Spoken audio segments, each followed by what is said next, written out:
Dragi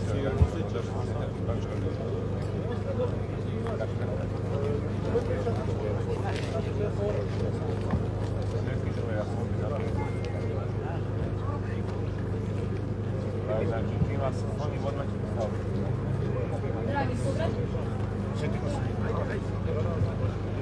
plodna i rodna poljoprivredna zemlja našeg kraja direktno je ugrožena projektom Jadar. Naši poljoprivrednici brane svoje oranice, a ko će bolje govoriti o tome nego naši vredni domaćini. Prvi će nam se obratiti Miloš Jeftić, poljoprivrednik iz Bogosrca. Miloše.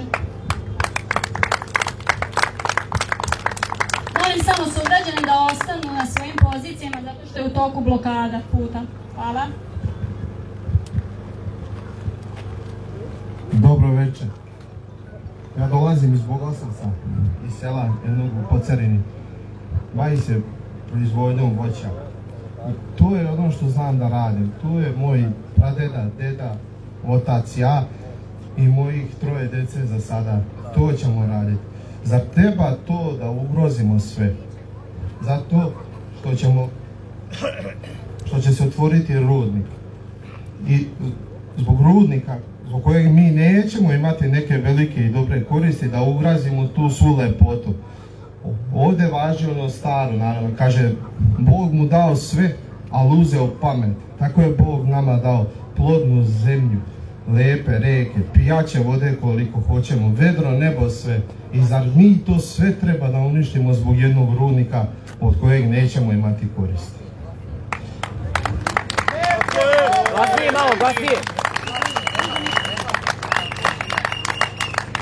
Večera sam ovdje došao i zbog mog pradede, dede, oca, a i zbog moje dece. I nadam se i sutra mojih unuka koji će ostati ovdje i raditi na ovoj zemlji. Hvala vam puno.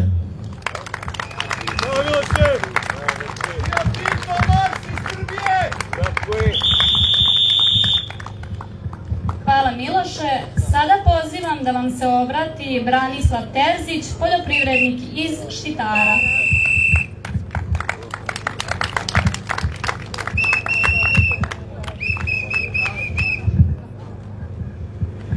Želim sve da vas pozdravim i jednostavno vam kažem, neću biti dugačak, bit ću kratak, nema tu šta mnogo da se priča. Ako im se odobri 1. oktobra kopanje, mislim dozvola za rudarenje, nema tu mnogo šta da mi poljoprivrednici tu tražimo. Zna se onda šta će biti od toga, jednostavno u ovom regionu i u ovom kraju cele zapadne Srbije bit će doviđenja poljoprivredi ili jednostavno ono što su radile generacije i što smo mi preuzeli na sebe i hoćemo svojoj deci da ostavimo, toga neće jednostavno više biti, jednostavno kratko i jasno, bit će kraj poljoprivrede i to je to.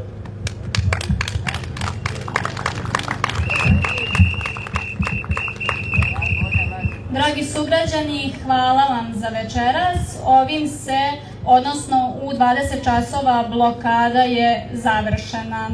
Hvala vam.